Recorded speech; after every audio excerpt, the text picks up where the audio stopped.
করে মুসলমান ভাই মানুষকে বিক্রি করে আমার টাকার কারণে মানুষকে আমি মানুষ মনে করি না, রব্বে কারীমের গোলামি করি না। রব্বে কারীমের গোলামি যে বান্দা যে মানুষ করে ওই মানুষকে আমি লাঞ্ছনা এবং বেইজ্জতি করতে থাকি। এই জন্য রব্বে কারীম জানায় দেয় তুমি যত গুনার কাজ করবা এর প্রতিদান আমি রব্বে কারীম কাল কিয়ামতের ময়দানে পরিপূর্ণ ভাবে তার বদলা দিয়ে দিব। তাহলে বোঝা গেল আপনি আমি দুনিয়ার জমিনের মধ্যে যদি নেক আমল করি, ভালো কাজ করি, এর পরিপূর্ণ বদলা, এর পরিপূর্ণ জাযা আল্লাহ তাআলা কিয়ামতের ময়দানে দান করবেন। আর যদি আমি বদ আমল করি, খারাপ কাজ করি, মানুষকে মানুষ মনে করি না, মানুষকে জানোয়ার মনে করি, আমার ব্যবহার যদি এরকম হয় তাহলে এর যে একটা বদ আমল এরও পরিপূর্ণভাবে রব্বে কারীম কিয়ামতের ময়দানে দান করবেন। এখন কথা হলো আমাদের মধ্যে যারা আমরা আছি এর মধ্য থেকে কারা সফল কাম হবে কিয়ামতের ময়দানে? আল্লাহ রাব্বুল আলামিন জানায় দেয় فمن زحزح عن النار وأدخل الجنة فقد فاز।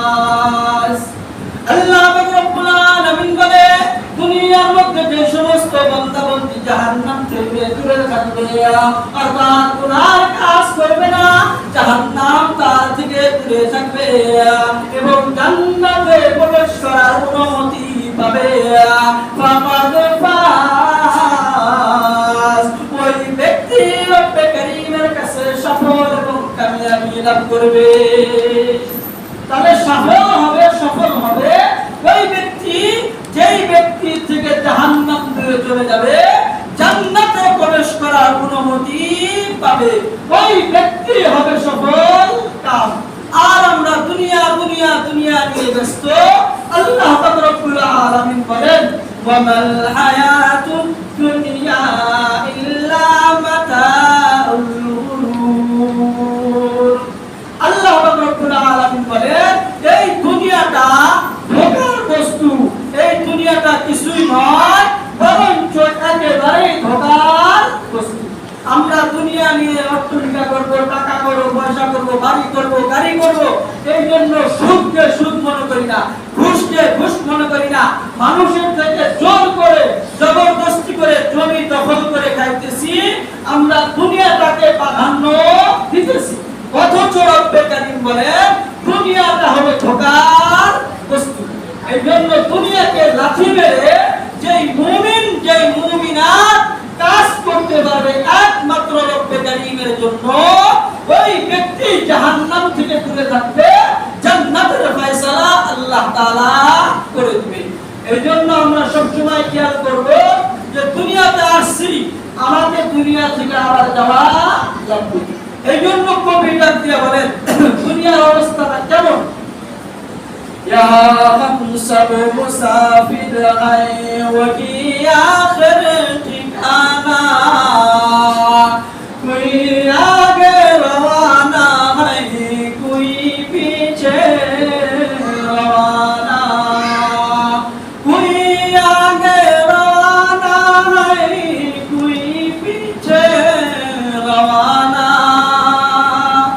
কবি ডাক দিয়া বলে যে মানুষের দুনিয়ার জমিনের মধ্যে আগমন করা, দুনিয়ার জমিনে আসা এর একটা সিস্টেম দুনিয়াতে আছে। আগে দেখা যায় দাদা দুনিয়ার জমিনের মধ্যে আসে, এরপরে বাবা আসে, এরপরে নাতি আসে, এরপরে পুতি আসে। কিন্তু পক্ষান্তরে রব্বে কারীম যখন মানুষকে দিয়ে যায়, অনেক সময় বাবা দুনিয়ার জমিনে থাকে, তার আগেই ছেলেকে রব্বে কারীম দুনিয়ার জমিন থেকে নিয়ে যায়। এই জন্য আসার একটা সিরিয়াল রব্বে কারীম বাকি রাখছে, কিন্তু নিয়ে যাওয়ার সিরিয়াল কখন কাকে ডাক দিবে, কখন তার মৃত্যু হবে আমি কেন কোন পয়গম্বর কোন মানুষ বলতে পারে না। এই জন্য আমি আজকে আসি, আমার ছোট মানুষ দুনিয়া থেকে চলে যাবে, আমার বাবা আছে, আমার দাদা বেঁচে আছে, আমি নাতি রব্বে কারীমের যদি ওয়ার্ডার হয়ে যায় থাকার কোনো সুযোগ নাই। এই জন্য সব সময় হাদিসে পাকের মধ্যে আছে আকসিলু যিকরা হাযিমিল লাযযাতি ইয়ানি আল মাউত। তোমরা কি করবা যে বিনষ্টকারী যে জিনিসটা তোমাকে ধ্বংস করে, যে জিনিস অর্থাৎ মৃত্যুকে তোমরা বেশি থেকে বেশি কি করো, স্মরণ করো। স্মরণ করলে কি লাভ? তাহলে ওই ব্যক্তির দ্বারা, ওই মানুষের দ্বারা কখনো গুনার কাজ হবে না। আজকে আমি আছি, এখন আমি গুনাহ করতেছি, আমার যদি দিলের ভিতরে অন্তরে দেমাকে থাকে যে আমি যদি এখনই আমার বিশ্বাস বন্ধ হয়ে যায় তাহলে রব্বে কারীমের সামনে আমি কি নিয়ে দাঁড়াবো, এই চিন্তা যদি আপনার দেমাকে থাকে, শরম থাকে, তাহলে আপনার দ্বারা কোনো গুনার কাজ হবে না। নাম্বার 2, আমরা তো সবাই কবরের যাত্রী, কথা বলে ঠিক কিনা? তো কবরের যাত্রী হয়ে গেলে আমরা দুনিয়াতে যাই আমল করি না কেন, সবই রব্বে কারীম কি করে, কবুল করে। এখন কথা হলো, আমি আপনি যদি আজকে দুনিয়া থেকে চলে যাই তাহলে আপনার আমার আমলের দরজা কি হয়ে যাবে, বন্ধ হয়ে যাবে। তো রাসূল আকরাম সাল্লাল্লাহু আলাইহি ওয়াসাল্লাম বলেন, মানুষ মৃত্যুবরণ করলে তার সমস্ত আমলের দরজা কি হয়ে যায়, বন্ধ হয়ে যায়। ইল্লা মিন সালাস, 3টি দরজা এমন আছে যেই 3টি দরজা মৃত্যুর পরেও রব্বে কারীম কি রাখবে, খোলা রাখবে। তার মাধ্যমে তার কবরের মধ্যে রব্বে কারীম সওয়াব পৌঁছানোর একটা রাস্তা, একটা দরজা, এরকম 3টি দরজা রব্বে কারীম কি রাখবে, বাকি রাখবে। এজন্য আপনার আমার যারা বাবা চলে গেছে, অনেকের ভাই চলে গেছে, অনেকের মা চলে গেছে, অনেকের অনেক আত্মীয় স্বজন চলে গেছে, বন্ধু বান্ধব, তাদের জন্য আমাদের সওয়াব পৌঁছানোর কিছু রাস্তা আছে। এই জিনিসগুলো আমাদের ছেলে মেয়ে যারা আছে তাদেরকে শিক্ষা দেওয়া। কারণ আমি মৃত্যুবরণ করলে আমার টাকা পয়সা ধন সম্পদ সব তারা করে খাবে, কিন্তু আমার কবরে যদি সওয়াব না যায় তাহলে এত কষ্ট পরিশ্রম করে এত কিছু করার কোনো মানেই থাকে না। এই জন্য আমি মৃত্যুবরণ করলেও যেন আমার 3টি মাধ্যমে আমার কবরে কিয়ামত পর্যন্ত সওয়াব যায়, এই রাস্তা আমাদের জানতে হবে এবং এই রাস্তা আমাদের দুনিয়াতে খুলে যাইতে হবে। রাসূল আকরাম সাল্লাল্লাহু আলাইহি ওয়াসাল্লাম বলেন, ইযা মাতাল ইনসান ইনকাতা আমালুহু। আল্লাহ রাব্বুল আলামিনের পয়গম্বর জনাব মুহাম্মদ আরবি সাল্লাল্লাহু আলাইহি ওয়াসাল্লাম বলেন, মানুষ যখন মৃত্যুবরণ করে তার সমস্ত আমলের দরজা বন্ধ হয়ে যায়, ইল্লা মিন সালাস, 3টি এমন আমলের দরজা রব্বে কারীম রাখছে। এই 3টি আমলের দরজা কিয়ামত পর্যন্ত বন্ধ হয় না।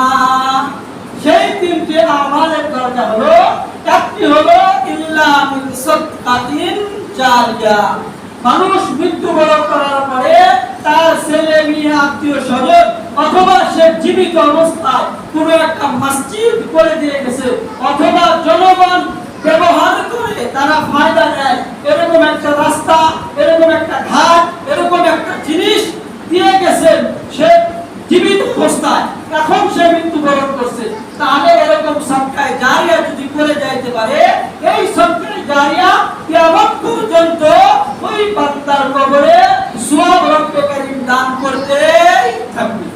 অথবা তার ছেলে মেয়েকে নেককার বানায় গেছে, অথবা ভালো পরামর্শ দিয়ে গেছে, তার ছেলে মেয়ে মসজিদ মাদ্রাসা নেক আমাল জনকল্যাণ সমূহ কাজ তারা করতেছে তার বাবার জন্য, তাহলে তার বাবার কবরের মধ্যে সাদকায়ে জারিয়া সওয়াব যাইতে থাকে। নাম্বার 2, এরকম নেক সন্তান দুনিয়াতে রেখে গেছে যারা দুনিয়াতে থাকার পরে নেক আমল করে। এই নেক আমল করার কারণে, কারণ তার বাবার ফসল হলো তার ছেলে মেয়ে, এই নেক আমল করার কারণে যদি দোয়া জীবনে নাও করে, এরপরে নেক আমল করার কারণে এর মধ্যে এই সম পরিমাণ সওয়াব আল্লাহ তাআলা তার কবরের মধ্যে কি করবে, দান করবে। নাম্বার 3, সে দুনিয়াতে জীবিত অবস্থায় এমন ইলম শিক্ষা শিক্ষা করছে, এই ইলম দ্বারা মানুষকে ফায়দা দিয়েছে, মানুষকে কুরআনুল কারীম হাদিসের দরস দিয়েছে। এই ছেলে নিয়ে আরো অনেক ছেলেকে শিক্ষা দিয়েছে। কিয়ামত পর্যন্ত এই সিলসিলা বাকি থাকবে। আর ওই ব্যক্তির কবরের মধ্যে আল্লাহ তাআলা কিয়ামত পর্যন্ত সদকায়ে জারিয়ার সওয়াব অটোমেটিক দিতেই থাকবে। এই জন্য আপনাদের কাছে আমার উদাত্ত আহ্বান, আমরা যেহেতু দুনিয়াতে থাকতে পারবো না, আমরা কমসে কম মৃত্যুবরণ করলেও এই তিনটি আমালের দরজা যেন আমরা খুলে যাইতে পারি।